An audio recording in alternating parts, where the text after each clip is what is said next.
Vince! Look, it's still going. Yeah, it's awesome. We got high budget special effects happening right on the show. It's pretty impressive. It's impressive. Only the best for you, John. I'm so glad to be here. Today on the show, we have Melissa. Hello, Internet. And we have this thumb drive that has something that will change your lives forever. Oh my God, man. You can't. You can't. No! You can't start the show that way. I'm not sure if you heard him. Hopefully they didn't. Hi, I'm Jeff. No. Welcome to CRFTSHO. We've changed the name of our show. This is season 4. We don't really know when seasons start or stop. We just sometimes randomly change our name. We just change our name to random things. There are no rules, man. There are no rules. On the show today is Jeff. Oh, this is kind of confusing. No, I wasn't talking about you. You're not important yet. Jeff Worley. He's never been on the show before. I've never been on the show. And we have Jeff Etheridge, who we call Melissa. Because my last name is Etheridge and Drew is really clever. Jeff, Melissa, as you will now hear him called, Melissa was one of my first camera assistants. Yep. Back in 2011. Did you work on that movie? Yes, he did. Do you have that hat? Yes, I have that hat. Do you ever wear it? No, I don't. But I still have it. I wore one on a... Did you really just ask me if I worked on Counterclockwise? Of course I worked on Counterclockwise. I can't remember. It was my first ever show. What would you do on that? He was an AC. That was your second AC. He was an AC. You're messing with me. He was an AC. Yeah, it was one of the greatest experiences I've ever had in my life. You know what's in here? Your hopes and dreams. Your hopes and dreams. So let's open it up and let's see. Them? Let's see what's in it. Yes. Yes. Nothing! I already knew that. Alright. Beating a dead horse. Beating the dead horse. That joke will never get old to me forever. I know. I might even draw in there with the Sharpie if this wasn't worth $200. No, it's your fault for spending $200 on... I didn't spend $200 on it. Someone gave it to me because someone liked me. Nerd. I'm currently famous on Twitter. Good for you. I'm happy for you. You know who doesn't have a Twitter account? You know who doesn't use a Twitter account, but still famous? You know why? One tweet about Clay. Oh, no shit. Dude, I have 0 retweets across the board. Then all of a sudden, people were like, oh, I wrote little letters. He's a nice guy. Don't fire him or something. And the next thing you know, it's like 300 plus retweets from a guy whose average tweet count is 0 to have, and then 2,000 likes. And I got included in some articles. I'm famous. I'm happy for you, man. I am Twitter. Like 1 or 2 new followers. Yeah. If you follow me on Twitter, it's nothing. No. It's literally. Same with me. It'll say, here's an Instagram link to a picture. Yeah, that's all of them. I just routed through. Hey, everybody. I'm sorry for not paying attention to you. We had this guy here. I haven't seen him in a while. He's a delight. And I just wanted to tell you what's going on the show today. So we have some big news. What's that? Nothing, go ahead. No, go ahead. You've already interrupted. Did you just say I'm white? No. No. What did you say? No. Wow, you're racist. I'm glad you're sensitive, though. I am. That's good. You kind of smell like a drunk. Well, he just woke up. I don't have a beard. I told you. Oh, maybe that's a sake. I had a sake night last night. I told you that. All right. Today on the show, we're going to evaluate 3 different restaurants and see which one serves the best fried chicken. Oh, that's worth it. Never mind. Wrong thing. Forget what show you're doing, Drew. Yeah. Call me a drunk. Don't worry, Drew is not on Worth It. No. Today on the show, we actually are going to announce something that will change our lives and maybe yours forever. Hopefully it does. Hopefully it inspires you to go out and do better things than you're doing right now, like watching this show. No! We're also going to talk to Jeff, Melissa, who works in the film industry and as a script supervisor. Unfortunately. We'll talk about what that means, because everyone says it's easy, and it actually why is. they all hate their job. Yeah, it's the easiest thing you've ever done in your life. And, well, whatever else we do on this show, we'll do it. Just with 3 people instead of 2. How's that? Perfect. Great. Do you approve? The beer we're drinking today is... Yeah, because I started Did you go to a gas station for this? I went to a gas station called Cottage Hill. No. You paid them a premium for their anti-American ways. Paid them a premium of $9.50. That's not bad. They have a great selection. I love going. No, they're jerk holes. I don't care. Today we're drinking Chandelier Island Brewings. Osiris Gulf India Pale Ale. It's really good. It is pretty good, but the artwork is Biloxi, I like think. some weird... Yeah, it's kind of weird. It looks like it should be airbrushed onto a t-shirt with spring break on it. It probably was, Salt Life. actually. Oh, I'm sorry. Salt Life. Yeah. Yeah, for sure. It is a good beer. It's not bad. Yeah. But it's... Anyway, today on the show, we're going to drop a new demo reel. That's a big secret. Now you can stop watching. For all of you that have tuned in and said that I talk too long, you know what? Stop watching the show, because that's what I do on the show. We talk. The other He thing... also does in real life, though. Yeah. I mean, I'm me. There's no... It kind of tastes like tea. I don't know why. You get a Because little that's tea sake. taste? I don't get that. Must have been the sake, approximate sake. And the approximate Sake. sake. Are you living It's vicariously through my... It's my new band name. Sake Osmosis. Welcome to the stage. It's Sake. And Jeff just comes out. Melissa comes out all mopey. Hey. And then the music starts and it's like you sing really high pitched, like Tiny Tim. With a ukulele. Perfect. Let's get Those are going, all man. dated jokes. Do you even get Tiny They Tim are. jokes? I know who Tiny Tim is. All right. Well, you're kind of cultured. A little bit. I read books and shit. Are you close to Stuff. 40? How old are you? 30, 32. Okay, 32. Oh, God.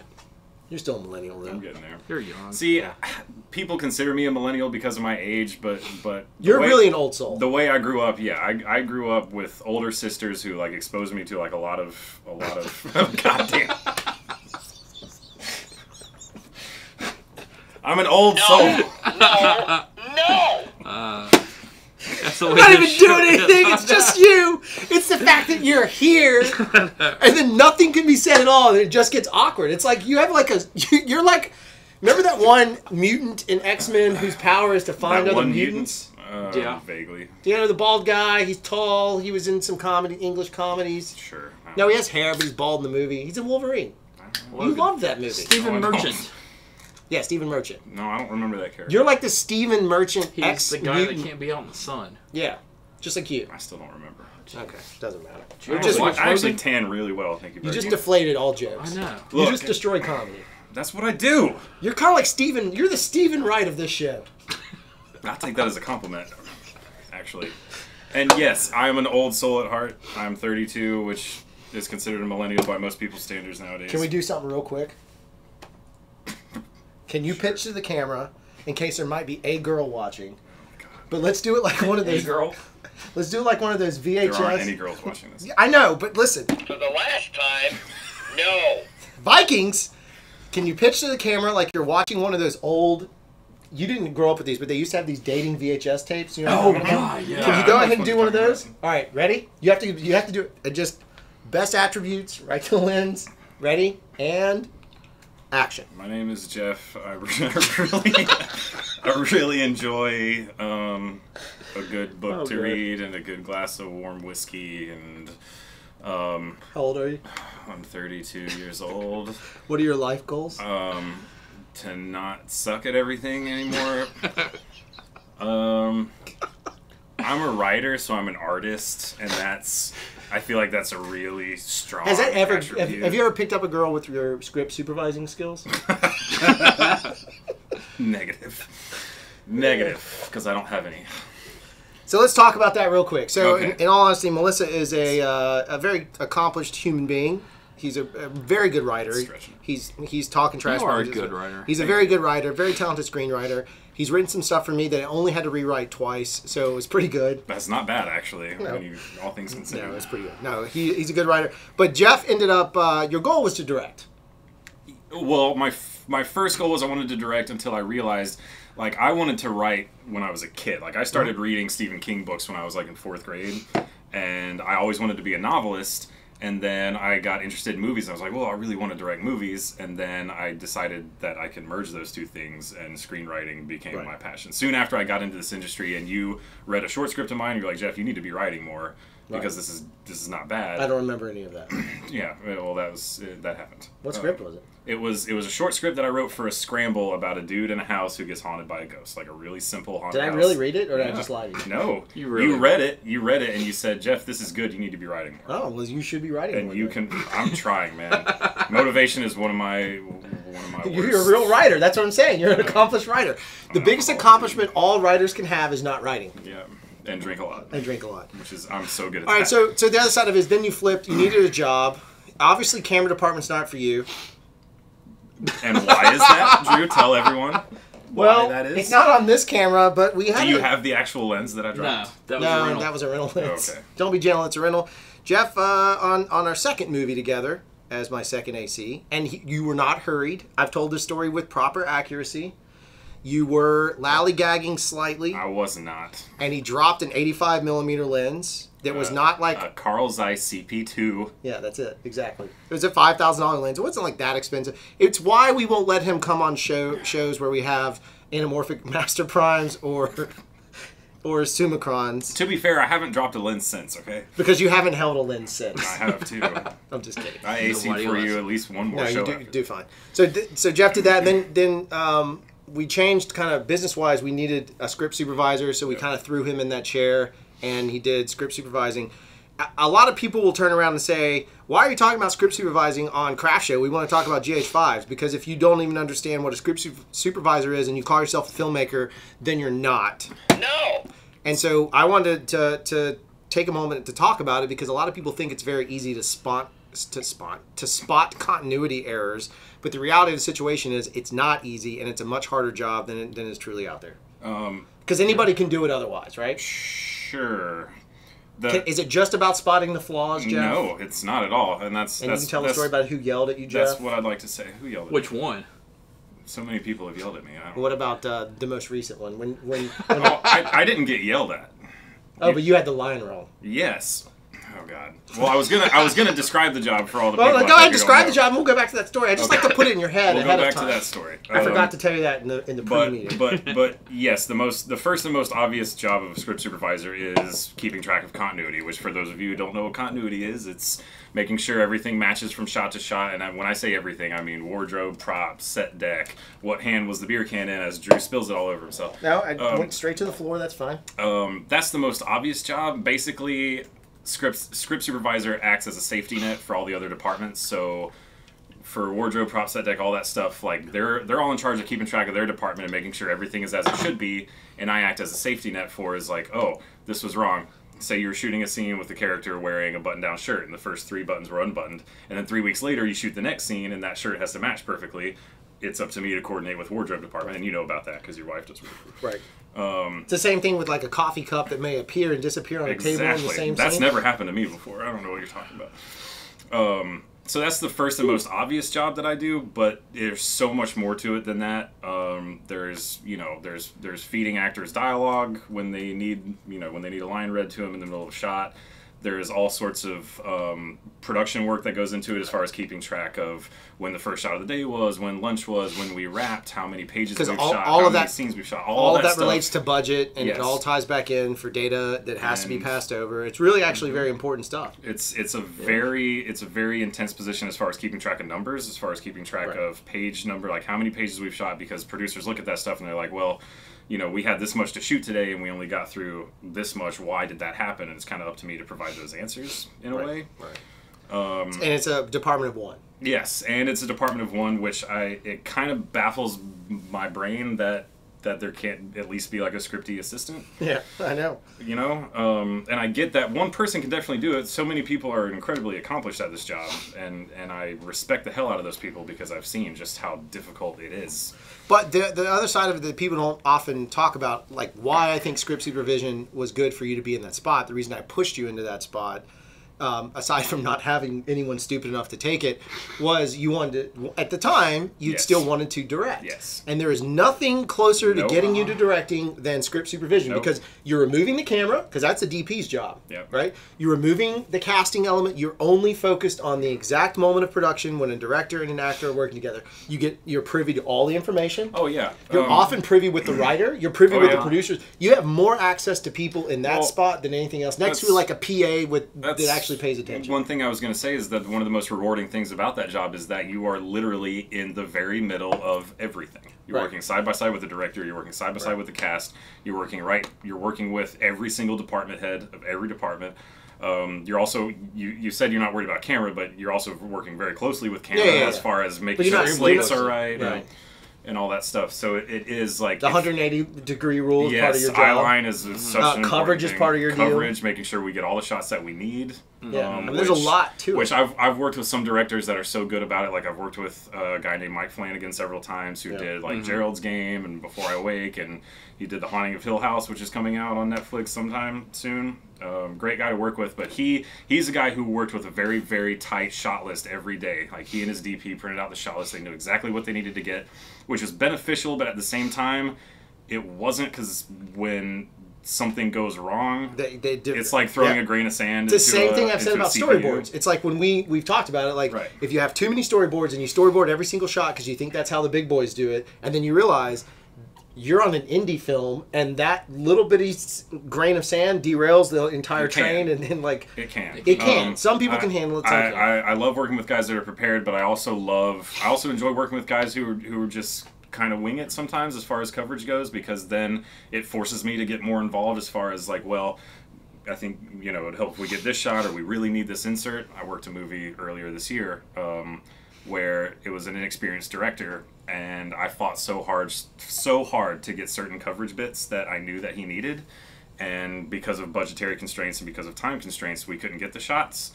that I begged him to get, and I argued for and I fought for, and sure enough, the very next day I'd get an email from the editor saying, hey, where's this insert, where's this shot that we really need? And her and I established a really great rapport through email where she totally understood where I was coming from, and I was just telling her, like, I fought for these shots, I swear to God I did it.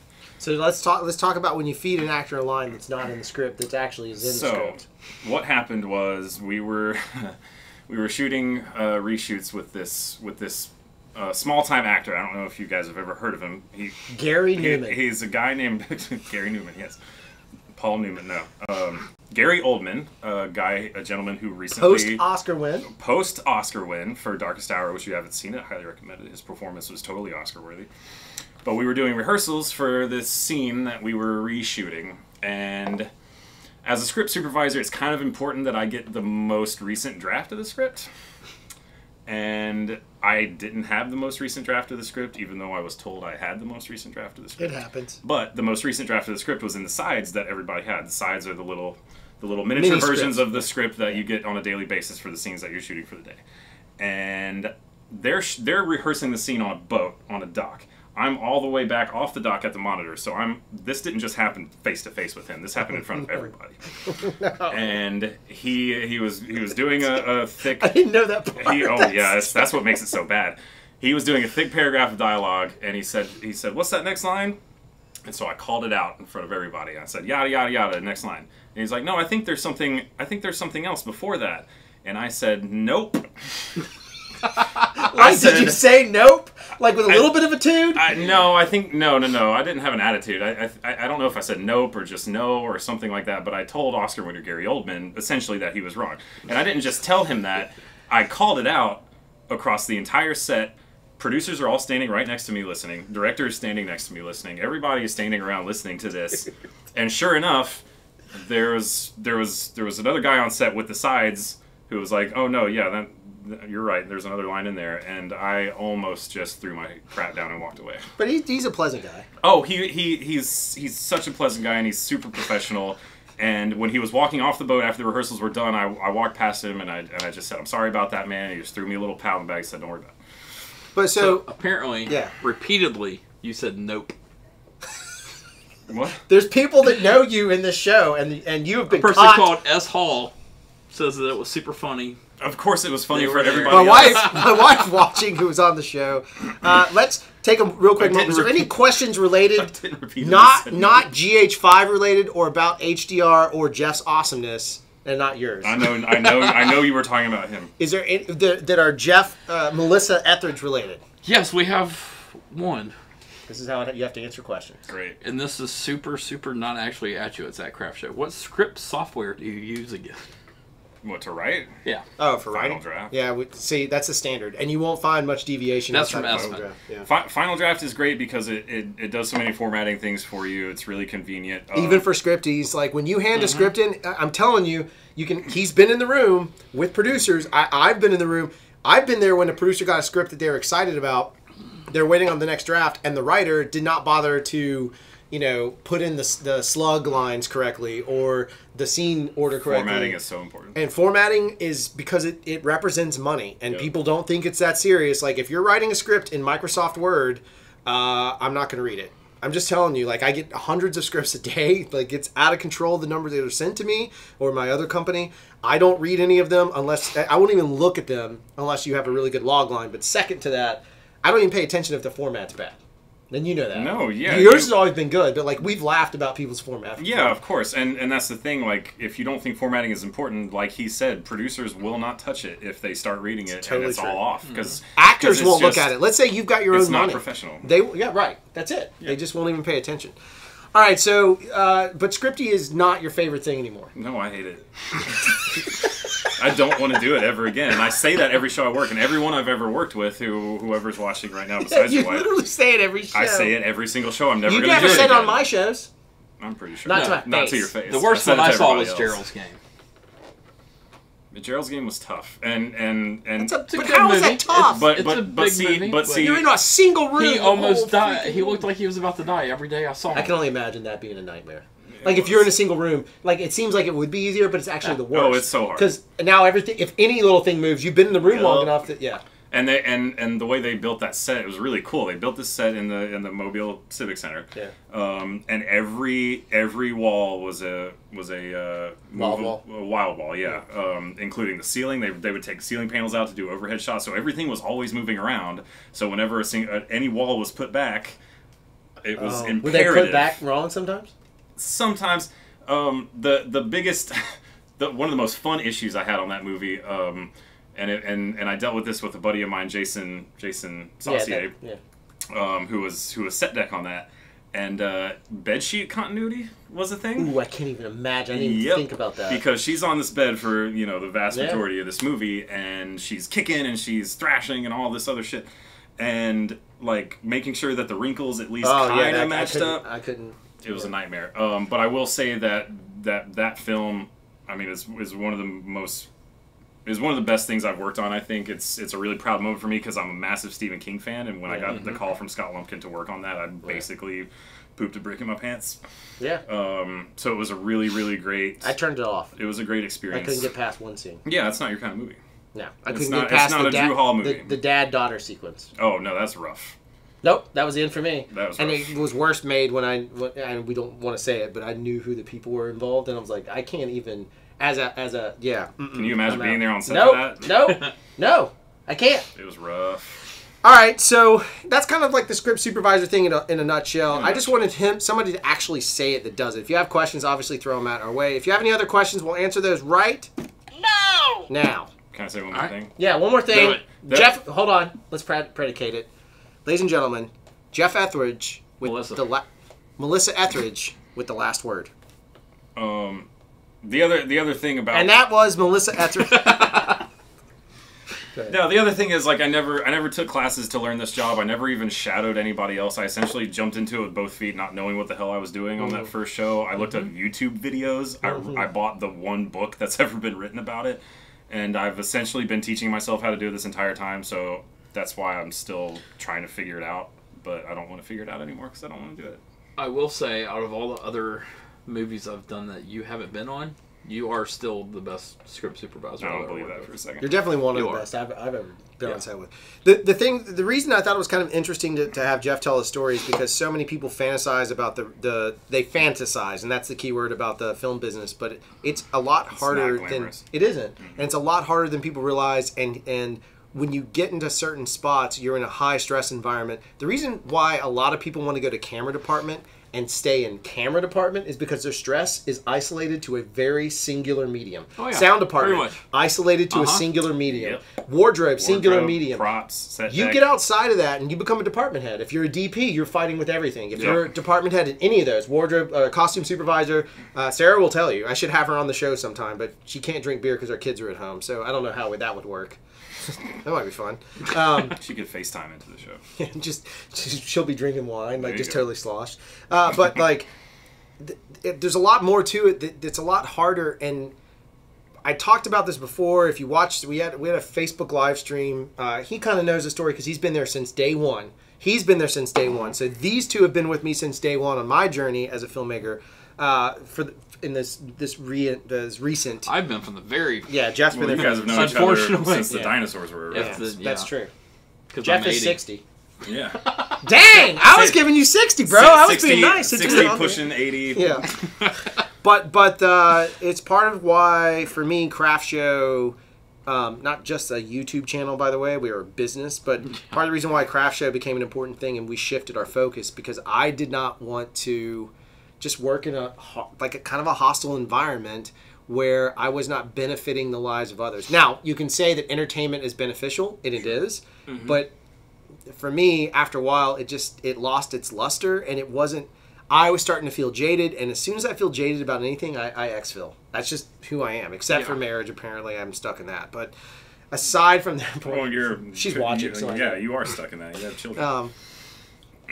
But aside, so it was kind of that thing. So that said, I'm going to show the demo reel, and the reason we were saying it, we're just making a hoopla for no reason. You guys know we're sarcastic, but I did want to show the reel, and it is kind of important from a technical standpoint. So we've talked about what we're trying to do on this channel now is kind of encourage you to consider other options and grow and build yourself. So we bring on guests or we have conversations that aren't about a singular camera. Yes, we like a camera, a brand of camera. We also like having cameras. I was just looking at an Ursa Mini that's for sale. Anybody can tell me about it. 4.6K with a bunch of crap for $7,500 seems a little expensive, and the crap's like, for cheap an EF mount rigs. But I yeah, like that. it's an EF mount. The only reason I'm interested in it is because Jeff is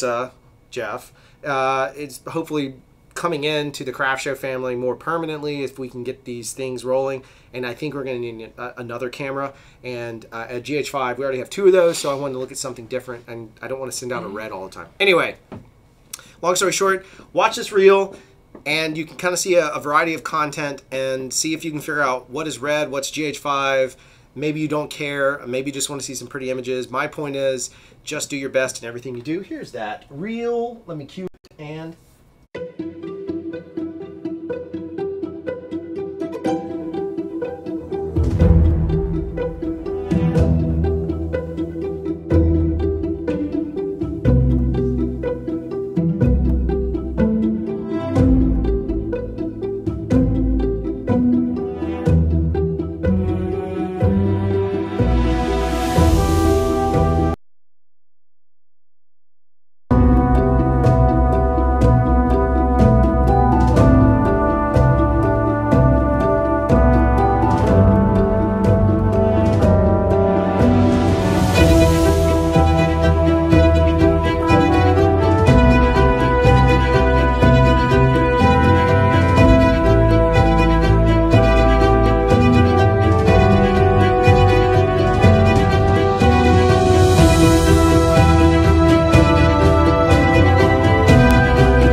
All right, so there you go. That's the new reel. So it's a mix of lots of different camera formats. I'm asking you guys that maybe have used one. Will a Ursa Mini 4.6K fit into our workflow? If you have a thought, post it in the comments if you're watching this after the fact live. If not, throw it in the chat ski. The other thing I want to talk about, we got a question from Ivan, and he wanted to kind of talk about like tone. And I think this is kind of an interesting scenario. Jeff is going to start, Melissa is going to start working on some copywriting stuff with us because we develop a lot of commercials, but we also just show up and bring cameras and shoot things. So one of the things that was interesting is in terms of tone, he was asking like, you know, it's apparent we do a lot of docu-style stuff. And he was asking, how do you get clients that aren't necessarily docu-style friendly? Like he wanted to know how to get more of the Tide type commercial.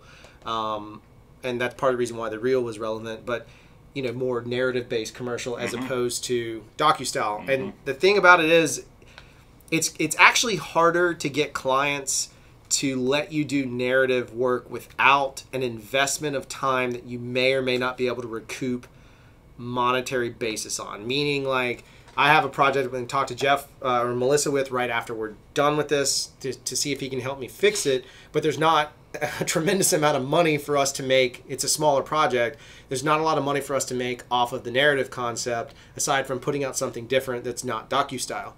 And the reason why people go towards docu-style is because it is cost effective. You need a camera, a couple of guys, and put it together. We've been doing more and more narrative lately. Whether it's not a lot of it's been in-house by any means. We have that kind of we on Jeff that.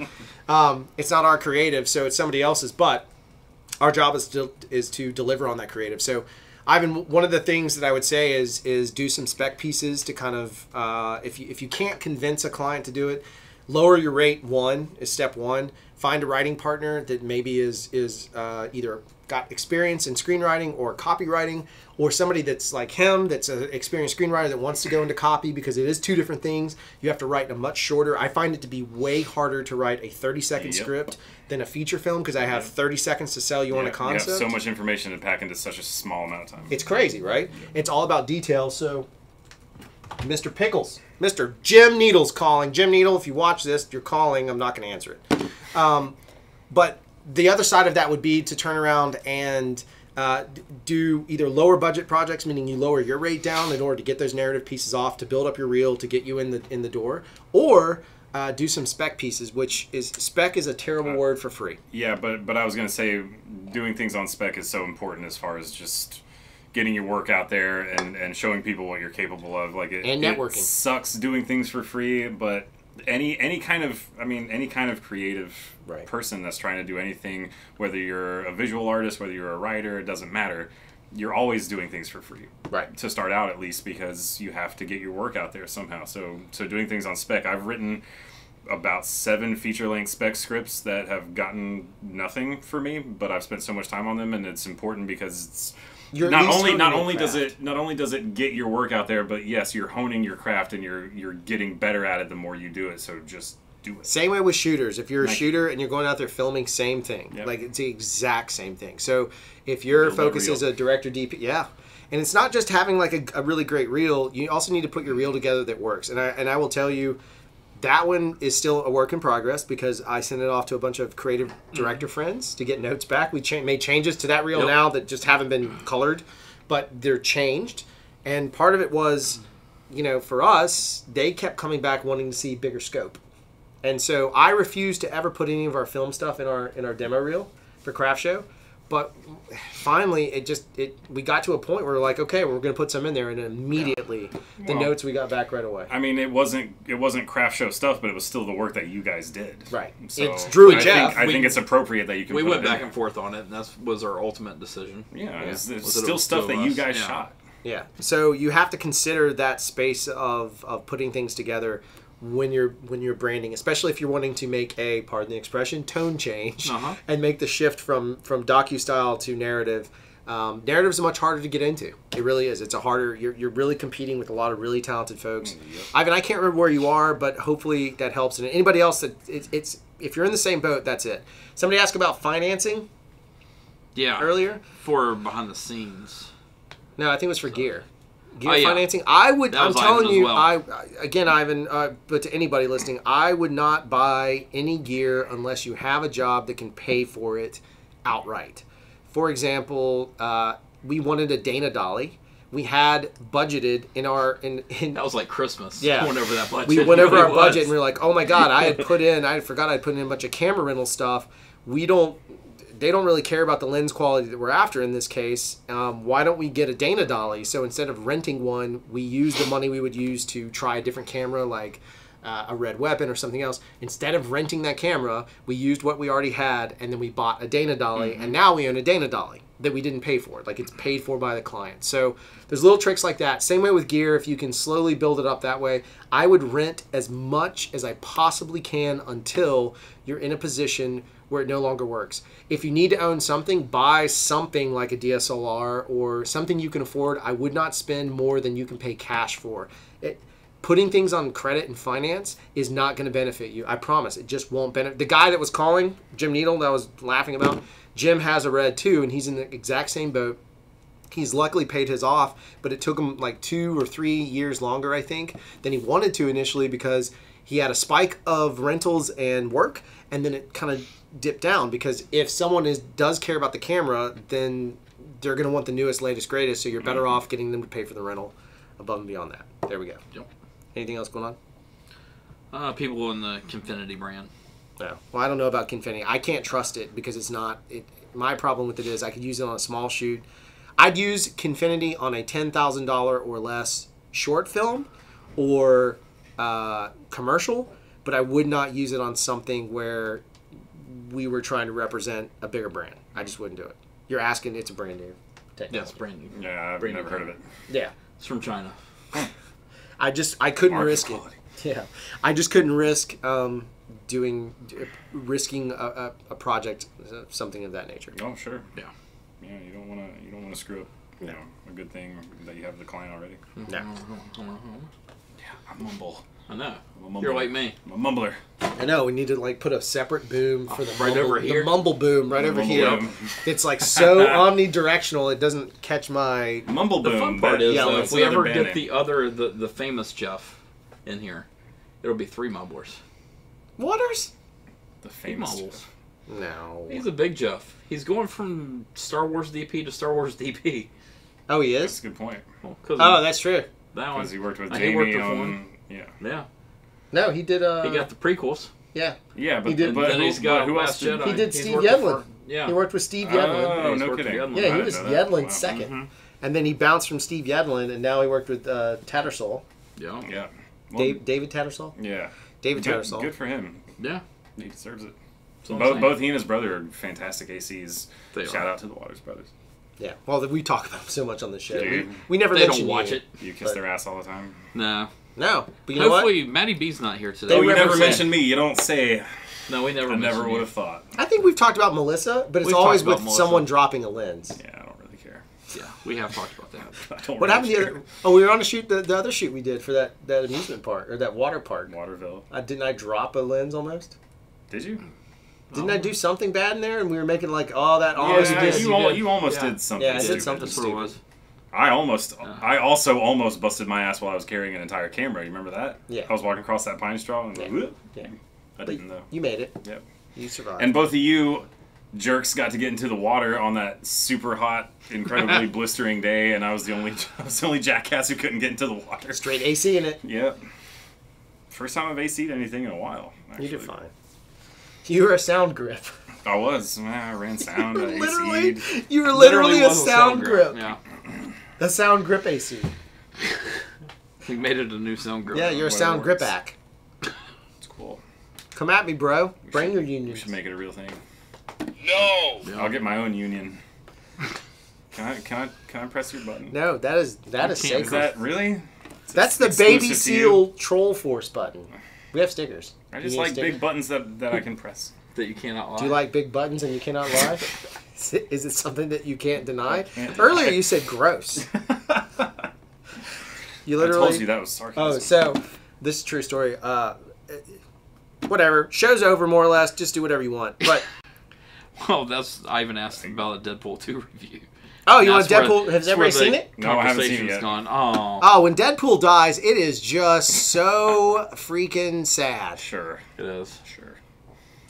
I don't care. If you guys want to talk about it right now, you can spoil everything. I don't give a There's damn. nothing really to spoil. It's Deadpool 2. Nothing matters in I Deadpool know, 2. exactly. Have you That's seen why I don't Deadpool? care. Well, I don't know. Yes, I don't either. I've seen Deadpool Maybe- 100 times. Maybe you didn't enjoy It's it. become one of my father's favorite films, actually. Seriously? Which is funny because he's like Yeah. this super conservative, Interesting. old school guy, and he loves every time that movie's on television. He just latches onto it. Wow, that's great. Loves it. Yeah, I We told him can't we talk were- about Westworld because Jeff doesn't care to watch it. Did you watch this season? Oh yeah. Are you current? No, I haven't seen the last one yet, which Oh I know. my God. I know goes into spoiler alert, Shogun World, and all that. Yeah. But I don't think that's really a spoiler. I guess not, because they showed it in the trailers, which Yeah. is why I know about it. Yeah. That's the only one I haven't seen. I think season 2 so far has been really, really strong. That's a beautifully shot show. Oh yeah, of course. it But is. I want to use that for an example. If you've watched a single episode of either Westworld or Deadwood, right? yes, And you I want love beautiful Deadwood. exteriors, stop shooting at noon. Shoot everything about at either golden golden hour, hour, man. on the front or the all back. about golden hour. That's it. Or you can start it like when the sun is roughly here, you're good to go. Just you have this window to plan. But no, deal noon just with. makes everything flat. It Why not? does, and I don't know why. I see all this content from people, and they're like, "It's my new demo reel," and I look at them like, "Oh, look, it's top lit at noon." Yeah. Don't show me noon. I need romantic. Romantic is like when the sun is rising or setting. That is, and you get a window. Oh sure. As long as it's long shadows, that's what Yeah. you want. You just Yeah, want long you want shadows. long shadows. You want that. You want it just makes everything so dynamic. Everything you in know what Westworld is long shadowed, I mean? Yes. except for and- maybe Shogun World. And well, I haven't nice. seen that yet. But can I say like season 1 was incredible to me. I think it's just Yeah. one of the best seasons of any show that HBO has done. Season 2 so far, I know people have mixed feelings about, but I think it's really good. And what's her name? Dolores. Yeah, the she's actress. amazing. She is so good in this show, and her character is just turned into such a total badass. See, I thought I was going to be more attracted to Thandie Newton because I just find I've her had to a be- crush on her for a while, since Mission Impossible 2, I think. Yeah, maybe so, She was in yeah. that But that for brilliant some- John Woo film. But some reason, I just can't help but be attracted to Dolores. Oh, she's- Maybe because it Evan rhymes with a Rachel part Wood of a is her name. female anatomy. That's a Seinfeld reference. That's okay. legal. N-O. Inappropriate. But yeah, no. I mean, it's impossible not to be attracted to her, just not even for her beauty, but for her strength and, Yeah, and just her totally. badassery. So it's Anything a great going show. on? If you haven't watched Westworld, Yeah, watch Westworld and learn how to shoot from it. yes. Todd asked again about the behind the scenes. Oh, behind the scenes, BTS, Todd. Day rate. That's how you do it. You do it by day rate. Sorry, buddy. You want to just do a straight day rate. If they come at you with a fixed package, just ask the number of days you're going to be on set, multiply that by your day rate, and then maybe discount 10 to 20%. If it's over, for us, I would do it over 5 days. I would do a 10 to 20% discount, and then you're locking up the income and just go that route with it. As far as like gear rental, we don't actually ever show producers what gear costs. We just come in with a number. And I will tell you, I've talked about this before, I think, but this year we've done way better financially by not showing itemized budgets and just going straight into, here's the number. And we make an internal itemized budget so I know what to pay these guys and pay Sarah, my wife, or whoever else is working on it. But otherwise, if you give them a straight number, they're more likely just to accept it, as opposed to what I've learned is if you give them an itemized one, well, do we really need to shoot 3 days? It just turns into that nightmare. So just give them straight up numbers. So day rate times whatever number of days you're going to expect to be there. Also keep in mind, you're kind of on call with BTS. Because Yes. sometimes actors are going to say, yeah, I'll do it today, and you show up and they don't. You still charge them for it. But there's other days where they're like, hey, listen, I don't think he's going to want to do this or she's going to want to do this for the next week. So why don't you come back on a week from today? And just know you've got to be very flexible with doing that kind of stuff. On a bigger, you're in LA, so on a bigger film, you might get a little more luxury out of it. You might get more time. Jeff. I couldn't help it. It's deceptively soft. I know. It was very soft. We got phases of beer tapping I in here. swear you have like an enchanted forest living in there right now, like a family of gnomes. It's like Papa Bear, I spend Mama a Bear, lot of time Baby Bear. actually making this thing I don't know. soft. Mine might be thinner than yours. No, well, mine just sucks because it's so patchy. Like these, I've got these patchy. things here. Both of you are patchy. Yeah, I'm patchy. We I just- can't even hope to grow Maybe- into Speaking of this. that, I'm super sad about one of our people that watched. He's not here today. Who's that? Victor Bard. I know. I saw he shaved. Shaved it Well, all. Victor yeah. Bart shaved his face. He looks like He a had a nice, completely different person. Pretty large beard, yeah. Jeff would look like a pretty much a different person. Which Jeff? That Jeff? Yeah. Oh yeah, no, Yeah. I've seen pictures of you without your beard. Yeah. It freaks me out. And the last time I shaved this off, I vowed that I would never do it again because I hated looking at my own. I think shaved the last face. time I shaved Or my off shaved mine face. was right before Sun, actually. I think it's the Yeah. last time I had it. I always had at least like your level, Yeah. but yeah, I think Sun's is when I quit. Yeah. Shaving. Totally shaved. See some orange. Anything? Our opinion on contact Zeiss lenses. Contacts.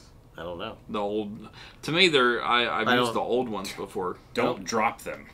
Yeah, Jeff. That's what Jeff. Melissa can only give That's you one my piece of opinion. advice. I've never actually shot on them. I will tell you, I hate. What did we shoot ether on? Super speeds. Either yes, I super hated speeds that I is missed what we that. shot. Shoot. I know. That was like the one time you You went there. missed. I was in LA. Yeah, you were being fancy. Mm-hmm.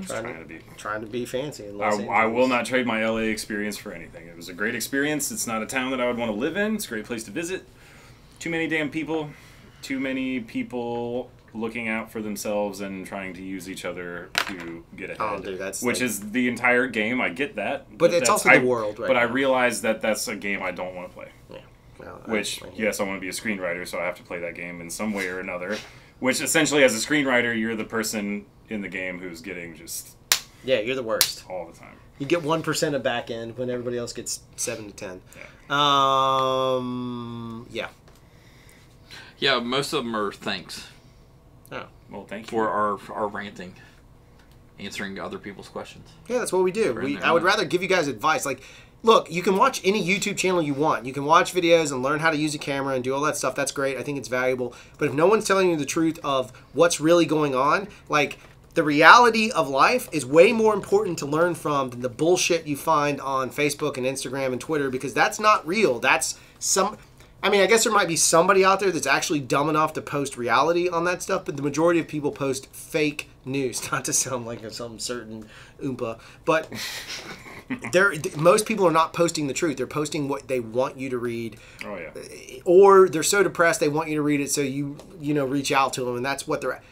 The point of this has always been to tell the truth as much as we can within both the legal constraints and the client constraints of what we're allowed to talk about. So if we say that he hates being a scriptie, it doesn't mean he's not going to quit because he needs an income. But if we can get ourselves to a business platform, which is what we're working on, to pull Jeff into the fold, then we have Melissa on the team and it's a much better situation. If we can encourage you to scale your business with what we know, then that's all we're trying to do.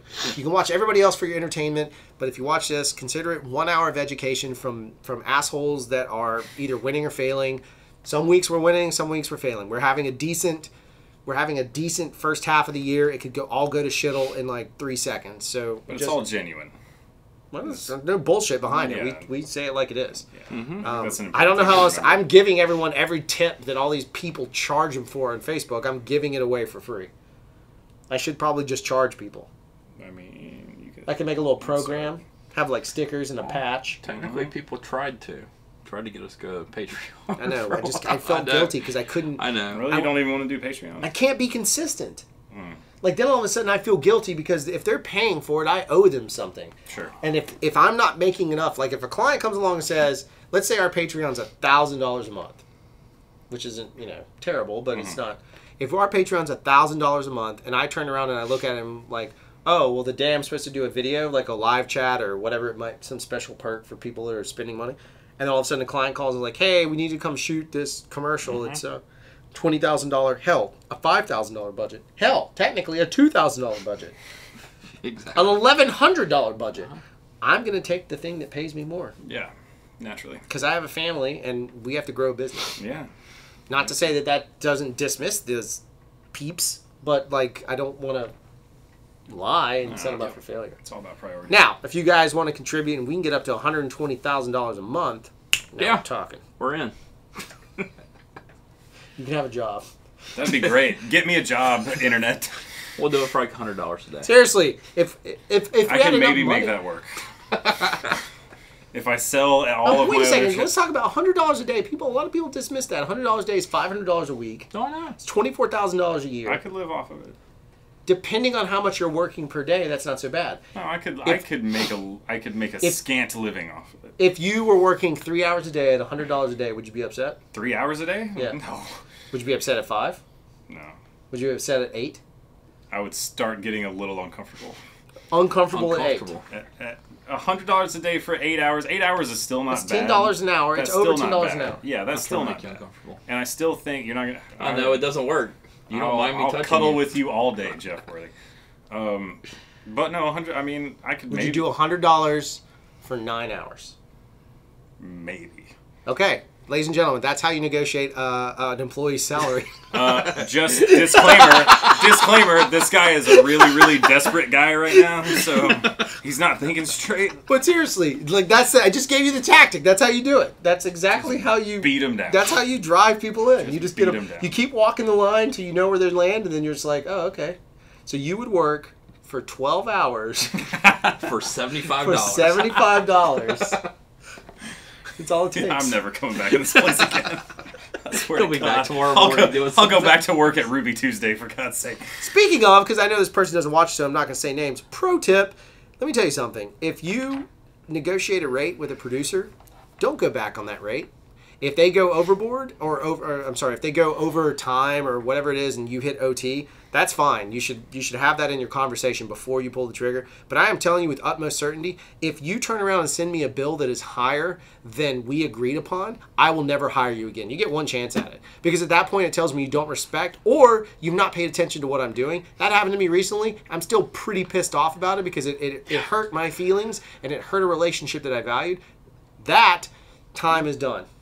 Nothing. I'll tell you later. Yeah. It wasn't you. Yeah. I know it wasn't me. In fact, you It's I didn't haven't even even gotten my paycheck yet. This you is sent an invoice. This Oh yeah, I is gotta your- send you an invoice. this is your fired episode. Sweet. Yeah, it's officially you. Well, it's When been a I pleasure. told you I would Unless pay do you 12 hours at 50. when I said I would, $50 a day. that's what We're it's talking about indentured Four- servitude That's here. $4 an hour. No. You can work off tips. Yep. That's the same as service. Tips kid. for It is.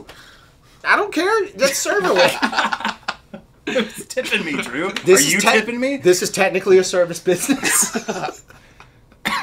What am I gonna have to do for the tips? Is what I'm asking. Ask the clients. Oh, God. But yeah, no, it's a legit thing. Like, don't It's go not back legit. on your rate though after you agree to your and negotiate ahead No, of time. of And course if you're not. not doing that, like, and if you don't know how to read a deal memo, find someone who does. Do not sign a deal memo without understanding what you're doing. Yes. The union's supposed to help you with that, and if it's not a non-union show, they're not there. So you should literally know exactly what you're signing up for financially before you do that, because it will impact you. It will. And more importantly, it's going to impact your creativity, because at some point, you're going to sit there and be like, damn, why did I take this job for $50 a day when I'm working 10 hours and making Yep. $5 an hour? Well, you should have figured that out ahead of time. Like, you should think through that. It should be like, hey, I'll take $10 an hour for 5 hours, but after that, you owe me time and a half. Yeah. And you, like, if you don't do that, you're never gonna, because then you're also shaping how the producer's gonna relate and all that kind of stuff. And there's a way to do it up front. They're used to it. If you do it up front, you're great. If you do it to a producer after the fact, they're pissed because they've already spent that money on a golf game or an airplane, because everyone thinks producers are loaded. Well, False. they will Some are. they will you take work for a advantage. studio. If you don't know what you're doing, they will And it's take not advantage even- in a heartbeat. They're not But it's really not just even- not taking advantage. It's Yeah, see, a 'cause business now move from him. He's been on the other side of it now. Yeah, Now he sure. gets it. Okay. So if we It's have a straight up budget business of, move. let's say we have a budget of $10,000, and we shoot that commercial and we get it done for $7,000, including payroll out, right? Right. So we have an overage of $3,000. My question is, do I go to the client and give him $3,000? No. Right. Because it's called profit. Yeah. It's the exact same thing. I negotiated, the client accepted it, we moved on with it. Yeah. That's how it works. Yeah, so if yeah. you don't I get negotiate up that. front, you're boned in the I back. get that. Where they do screw, where it has happened, and I've seen the producer do it, is when they try and talk you out of your OT time, Yes. or they negotiate a flat rate. And I have All of a only sudden seen you're one doing person 16 do or this. 18 And Exactly. nowadays. Suddenly you are working Yeah. a ton Yeah. of OT. you're working a 16 at $150. Yeah. That's not cool. No, not at all. I have literally seen somebody walk off, Mm-hmm. and what are the producer going to do? Fire them? Because all they got to do is turn and tattle on them, and they're in trouble. So Exactly. it's all about balance. Yep. That's what it is. I see a bunch of orange. Well, there's a few oranges, but there's also a non-orange from Ivan that is, does Melissa have Instagram? I don't. I couldn't remember. I didn't think He you has did. no social. The only You really shouldn't be on Facebook. The only current social media platform that I use is Facebook. I don't have Instagram. I don't have Snapchat. I don't have Twitter. None of them are worth it. So what about Tinder? I'm just no. Grindr? I've never used Tinder or Grindr. I don't know. I know. That's your I know business? that's one of your favorites. Always. You're just everyone loves that bear. But no, I'm not a social media guy. I'm very reserved and kind of private about stuff. But you can email him at Jeff Etheridge at... I'm just kidding. at hotmail.com actually. I have a Hotmail account. I would not actually do that. I can't edit that. But he I just don't did. care. All right. I don't care. I'll It wasn't even the real one email. day I'll create a Melissa at CRFTSHO.com. There you go. Perfect. And think Yeah. how confusing that's going to be when clients interface with you and then you show up. Especially if it's the other place that has Melissa and or no, it's Meredith. Never That's mind. Meredith. Yeah, it's too bad. But no, I don't have Instagram. I don't take a lot of pictures that people care to see. I don't have demo reels to show people. I write. That's what I do. Like the writing is a very like. His demo reel is like a script note page. Yes, It's exactly. a flip book. Look at this. Look There at you this go. note I took. I should make a flip book. I've got some of your notes right over there. So, right there. Technopilots at Craft Show was when we were negotiating prices with Jeff. Is that it's all on camera, which is very true. No, it's true. So, He's caught. See, yeah. thank you, Tech. Contract. You must be a producer. I like you. Let's talk about your rate. And then I'm also never coming back not in here in again. the at Craft Show stuff. Just a mention. Today we also have Sailing Greenwine. Oh, wow. Hi, He's back. Sailing. And then we also have an amateur media group. Whoa! In the comments Whoa! again.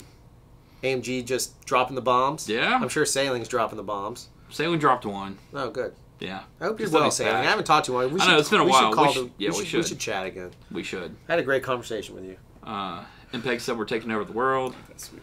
Hey, MPEG, that HLG conversation you got stuck in, bro. My God, man. I was kind of at a stoplight when I started reading it, Which one? and I pulled The over. one I commented on? I don't know. I gave up. It was so frustrating. I just quit. It was funny. Was it Panasonic page? Yeah. Okay, it wasn't the one I was in. Then. Yeah. Cool. Well, Techno, AMG, a bunch of people saying that this is honestly the most technical filmmaking YouTube people out there. Oh, So, well, that's very good to cool. know. Yeah. Because we're technically filmmakers. We don't just say Technically. that. We literally have IMDb credits. Except for Jeff has that a guy. few. Are we special? You might have more than me now. I have a few. Probably not more than you. You worked on Tombstone, dude. No, it didn't. I thought you did. You know how old that would make me? Yeah, but My age. didn't you work on some Western? I worked on Dead Birds with the... Dead bird. Surely I'm not confusing Tombstone with that. You did. No, because the costume designer was from What about, Tombstone. what about Okay. Frankenfish? Because you worked. I also worked on You Frankenfish. worked props on some Western movie. Was that Dead Birds? I wasn't props. I was a lead character. I was very important in that movie. Okay, I don't know where I got my Lead character. I'm the long rifle. I had a long rifle. Lead character. Really? Well, good. I was a pivotal character. I was a key character. Okay, well, That's the exact quote. Is I was a key Disregard my spreading of misinformation. I was not on Tombstone. I did not work on Tombstone. I think- saw that. I know it's your favorite movie or one of your favorite. It's one of my movies. all-time favorite movies. It's a great The film. movie with like 3 directors. It's incredible. Yeah, well, that's... And then you hear the real story, and it's really fascinating. Oh yeah, Mhm. it is a fascinating It's crazy. story. Yeah, and if you guys are trying to break into the film industry, just go PA. That's it. It's actually that That's easy. the only. I mean, that's the easiest shot. Like I got lucky in that you made me an AC right off the bat, just because. Questionably, though. Well, sure, you didn't. Wasn't know, as you didn't know what you were questionable getting as yourself somebody into. Mr. T Mark. Yeah, that's true. Yeah, He's supposed to come by He was sometime. good at it. Yeah, hopefully he'll come on the show at some point. But yeah, PAing is basically the only way to start. It's the real key. Or just shoot a ton Go of stuff, for it. like so many short films as you possibly can. Like, and you know what? If you guys need scripts, I'm going to say this without you knowing what I'm saying, but if you actually need scripts and you want something written that is unique to you, I would honestly send him an email. He said the email earlier, but I would actually send him an email, or you can send it to me and I'll send it to him. But I would send him an email and get him and commission him to write something for you. And I'm not kidding. Like, he is a fantastically good writer. He writes really is good very shorts. good. So if you are trying to break in and you want original content that is absolutely yours, that's written by a professional screenwriter that understands budget and how to write for the screen, then I would actually suggest that as something he can do. Now, from that, know that you will cut a check. You'll cut 2 checks. The first check will be to me, and the second check will also be to me. Okay, and from that check, he'll cut me a smaller check. And from that check, we'll get a smaller check. My check. We'll get a smaller check. And from that check, Jeff will cut you a check. How much writing are you guys going to do on these projects? No, but that's exactly how the film business works. I know that's how it works, damn it. I'm the studio, he's a producer, you're the writer. No! All right. Did it. That'll wrap the show up unless there's any other pending question. The only other question I'm trying to answer as many questions as we can. That I can see is MPEG asked a little while ago, have we ever turned down a big dollar job? I have numerous times. Yeah, Jeff does it more than I do. Yeah, I say no probably more than anybody else. Yeah, you're offered like a lot of film gigs, yeah? Yeah, I get offers a lot, and I turn down a lot of shit. I'm about to start turning down stuff because I don't want to do it anymore. I've only turned down... I've turned down three jobs. One of them, 3 jobs that were worth the time. One of them we turned down so many times that they came back and said, "What's your price?" and we got it. So that is true. Did you work that movie? Which one? Blackwater? Nope. Yeah. I believe I was out of town that time. We worked that movie where they called us so many times we got our exact rate. We did, and then the second day we didn't even really work. Yeah, we just sat on set all day. It didn't matter. So, there's something to be said about turning it down. If it doesn't fit, it does get more important as you start branching out. I will say this is really something I learned. It's the same way with writers. Same way with, kind of colorist, but certain degree. Once you start establishing a look in anything in this industry, motion picture, film, commercials, once you start establishing a look, you become known for that look. If you establish a style, you get known for that style, and it's very hard to deviate from that. So, like, you've worked with the same director that's done 3 horror movies in a row, and is probably doing a 4th one, or a TV series. A very good horror director. Right. But that's all he does. He doesn't deviate from that. Nope. Because that's what he's known for. My mistake in my film career is that the projects that were coming to me were all over the place, and I tried to pull a Ron Howard, and it did not work. Yeah. I needed 2 guys to get fired from a movie for me to step in and make it a better movie. Mm-hmm. That's my sole review. Well, it's also very important, like you said, you don't want to get pigeonholed in a particular style, but it's also It's also very important to find a unique voice, whether you're a writer, going to get pigeonholed. You're going to get pigeonholed for the first couple of years. There's no way around it. But find a unique voice. Everything that every creative person does is an amalgamation of all these different inspirations that have come to you over the years. But don't ever try to emulate someone else specifically. Like, find your own voice, find what's unique to you, because that's what's going to get people's attention. If you're trying to copy somebody like a Quentin Tarantino or don't do that. I mean, just don't copy the high style guys. Name your favorite director, cinematographer, whatever. If you're ever trying to directly copy somebody like that, then people are going to see it immediately, and they're just going to be like, well, this person doesn't have an original idea. Yeah, let them influence you, but not direct you. Find your own voice, which is what I've been trying to do with my writing, is finding my own voice, finding my own style, and I'm slowly but surely getting there, even though I haven't made any money off of it yet, and I'm still incredibly poor. Well, you have a couple writing credits there. Mm-hmm. I have a writing credit. I have a feature writing credit. 1 feature writing credit. What? Sons of Liberty. I thought you had a story credit on Convergence. Do I have a story credit? I don't think I do. I thought you had something on there. I thought I gave you one. No, you offered me one because it helps you rewrite a scene, and I actually turned you down because it was your script. He turned down a chance to do something great. Waving the sailing because he said, "Great to see you guys." All right. Well, I'm going to kill the streams. Live chat will stay open. If you have any questions, thoughts, if you want to know about the scripts thing, you can send it to me, and I'll send it to him. Anything else? Thanks for taking the time to watch this one. Hopefully you learned something. Just turn it on in the background and just listen to it. I mean, after the first 25 minutes or so. Yeah, I mean, it's just a rant anyway. Yeah. Hopefully you're learning. If you're not learning, then we're failing at that part, and we'll kill this channel in a second, because it does take half my day to do all this stuff. So thank you very much for watching. Thanks for tuning in. Anything you want to say? No, just thanks for having me on. It was fun. There you go. Had a good time. Melissa will be a regular, and then Jeff. Yeah, I'm good. Thanks, everybody. That's very Jeff Horley. It is. It's me. Jeff as you get. All right. Thanks again. See you later.